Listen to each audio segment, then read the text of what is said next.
झारखंड गैर सरकारी स्कूल संचालक संघ झारखंड प्रदेश रांची के नए कार्यकारिणियों का चुनाव हुआ। इसमें सभी पदाधिकारी आम सहमति से निर्वाचित हुए। आज की बैठक में हम लोगों का प्रस्ताव पारित हुआ और उस प्रस्ताव में झारखंड के मुख्यमंत्री हेमंत सोरेन जी से मांग किया गया है कि वो यूपी और बिहार के तर्ज पर झारखंड सरकार भी कक्षा नर्सरी से लेकर कक्षा 7वीं की पढ़ाई मार्च माह में ही शुरू करने का तत्काल बैठक बुला करके निर्णय करे। आज 1 वर्ष हो गया कोरोना काल में, छोटे छोटे मासूम बच्चे पढ़ नहीं लिख पा रहे हैं।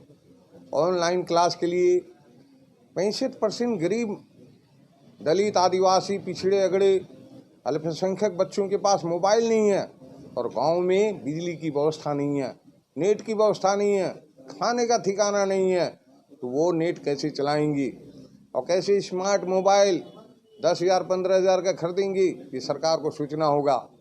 1 वर्ष तो आपने बर्बाद कर दिया। जो भी बच्चे के पास मोबाइल है वो ऑनलाइन पढ़ाई पढ़ने के बजाय वीडियो गेम खेलते हैं। उसी क्रम में गंदे गंदे वीडियो आते हैं, बच्चे देख करके मानसिक रूप से वो रोगी होते जा रहे हैं और बर्बाद हो रहे हैं, उनका भविष्य बर्बाद हो रहा है सेक्स से संबंधित ये वीडियो देखकर। सरकार से मेरा मांग है कि जो हम तमाम प्राइवेट स्कूल बच्चों को मोबाइल स्कूल में लाने के लिए इजाज़त नहीं देते थे, आज सरकार की गलत नीतियों के कारण बच्चे मोबाइल के गंदे आदत से पीड़ित हो चुके हैं। आज वो मानसिक रोगी बनते जा रहे हैं। हम कैसा झारखंड की नव पीढ़ी का निर्माण कर रहे हैं। आज बच्चे, मैं बताना चाहता हूँ, गांव गांव में घूमे हेमंत सरकार, देखे बच्चे भेड़ बकरी गाय बैल चढ़ा रहे हैं और जो माँ बाप गरीब हैं इस राज्य के अन्य जिलों में या अन्य राज्यों में जा रहे हैं, अपने छोटे छोटे बच्चों को वो मजदूरी कराने के काम करा रहे हैं। बच्चों को पढ़ाना चाहिए, लिखाना चाहिए। आप सरकार ये बताएं कि जो बच्चे नियमित रूप से कक्षा करते थे सरकारी स्कूलों में, उनका रिजल्ट इतना खराब होता था, अब तो एक भी पढ़ाई नहीं हुआ। 2-3 महीना में मेरा दावा है कि IAS या हेमंत सोरेन भी अगर चाहें तो 1 महीना पढ़ाई पढ़ करके वो परीक्षा पास नहीं हो सकते। शिक्षक के मार्गदर्शन में पढ़ाई होता है। आज ये स्थिति खराब है कि प्राइवेट स्कूलों को 1 रुपया सरकार का योगदान नहीं मिलता, लेकिन आज उन्हें भुखमरी के कगार पे पहुंच गए हैं। स्कूल बंद है, बच्चे पूछते हैं कि हम कब स्कूल खुलेगा, हम लोग कब पढ़ने जाएंगे। बड़े बड़े कक्षाओं का शुरू हो गया, उन्हें देख करके ये बच्चे ललच रहे हैं। हेमंत सरकार से ये मांग है कि बाजार खुल गया, दुकानें खुल गए, तमाम यातायात खुल गया, भीड़ बढ़ गया, कोरोना नहीं फैला।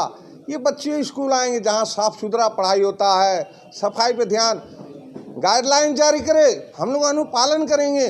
बच्चों को दूरी में बैठा करके मास्क पहना करके पढ़ा सकते हैं और हम लोगों से ज़्यादा बच्चे जागरूक हैं। हेमंत सरकार से यही कहना है कि पूर्व सरकार रघुवर दास के द्वारा लागू झारखंड निःशुल्क एवं अनिवार्य बाल शिक्षा का अधिकार प्रथम संशोधन नियमावली 2019 को हमारा झारखंड गैर सरकारी स्कूल संचालक संघ, झारखंड प्राइवेट स्कूल एसोसिएशन, तमाम एसोसिएशन के लोगों ने याचिका दाखिल किया है। उसमें माननीय झारखंड हाई कोर्ट का आदेश है कि उत्पीड़न कार्रवाई नहीं करें। 25,000 का डिमांड किया जा रहा है, प्रपत्र 1 भरने के लिए बोला जा रहा है और आज ये परिणाम आ गया है कि 8वीं बोर्ड की परीक्षा में आज 2 लाख से बच्चे जो गैर मान्यता प्राप्त स्कूल हैं उनके बच्चों को वंचित करने का स्थिति उत्पन्न हो गई है। ये अधिकारियों को समझ में नहीं आता कि ये कानून, ये नियम बच्चों का भविष्य बनाने के लिए बनाया जाता है कि लागू किया जाता है कि उनके भविष्य को बर्बाद करने के लिए। सरकार से मेरा मांग है कि तत्काल ये काला शिक्षा का अधिकार कानून प्रथम संशोधन नियमावली 2019 को रद्द करे और बिना शर्त सभी स्कूलों को मान्यता दे। अभिभावक निर्णय करेंगे कि कहाँ हमें अपने बच्चे को पढ़ाना, ये निर्णय सरकार नहीं कर सकती। सरकार बोलती है कि शिक्षा का अधिकार, तो बच्चे का शिक्षा का अधिकार का कानून तो हनन आप कर रहे हो। आप उन्हें पढ़ने से वंचित कर रहे हो, उनके स्कूलों को 1 साल से बंद कर दिए हो। सरकार विभिन्न टैक्स पे टैक्स वसूल रही है और सरकारी शिक्षक से लेकर अधिकारी कर्मचारी सबको वेतन नियमित रूप से मिल रहा। बिजली बिल अगर नहीं भर रहे तो काट दिया जा रहा, जुर्माना वसूला जा रहा। तो सवाल उठता है कि सरकार अपने खर्चे की भरपाई कर रही है। एक भी प्राइवेट स्कूलों को सरकार के द्वारा कोरोना काल में एक भी आर्थिक सहायता नहीं मिला और अभिभावकों जो अपने बेचारे परेशान हैं, वो बेरोजगार हो गए हैं। मजदूर हो, किसान हो और कामगार हो, आज वो फीस देने लायक भी नहीं है, फिर भी हम लोग त्याग करते हैं, एक लोग काम करते हैं। सरकार से मेरा मांग है कि इन मुद्दों पे ध्यान दे, बच्चे के भविष्य में। झारखंड के करीब लाखों गरीब, आदिवासी, दलित, पिछड़ा, अगड़ा और अल्पसंख्यक बच्चे पढ़ते हैं। उस शहर के गली मोहल्लों के पिछड़े क्षेत्रों में रहते हैं, गांव में रहते हैं। कम से कम उन पर रहम खाइए और उनके शिक्षा को बचाने का काम कीजिए, बर्बाद करने का काम मत कीजिए। सरकार अगर हमारे मांग को पूरा नहीं किया तो सर्व शिक्षा अभियान के अरबों रुपए के घोटाले, सरकारी स्कूलों की खराब पढ़ाई और तमाम जनता को जगाने के लिए संघ नुक्कड़ सभा करेगा और तमाम राज्य का दौरा शुरू कर देंगे। और ऐसा कौन गली मोहल्ला नहीं है झारखंड में जहां सरकारी स्कूलों के तुलना में अधिक स्कूल, प्राइवेट स्कूल नहीं है। हमें बेरोजगार मत करो, हमें तबाह मत करो। अगर हम समाज सेवा करने के लिए तैयार हैं तो हमें मत ललकारो। चाणक्य मगध नंद वंश के साम्राज्य को वो हटा सकता है तो हेमंत सरकार को भी हटाने का हम लड़ाई लड़ेंगे।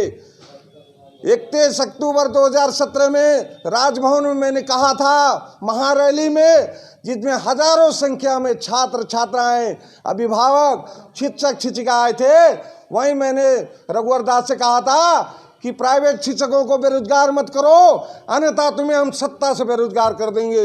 यही मैं चेतावनी इस सरकार को भी दे रहा हूँ कि बार बार तुम सत्ता में नहीं आओगे, अगली बार तुम्हारी सरकार को हम हराने का काम करेंगे। इसीलिए हमें सताओ मत, नियम कानून जनता के सहूलियत के लिए बनाओ, जनता की भलाई के लिए बनाओ, इस राज्य के विकास के लिए कड़वाहट मत फैलाओ, बच्चों के साथ, भविष्य के साथ खिलवाड़ मत करो।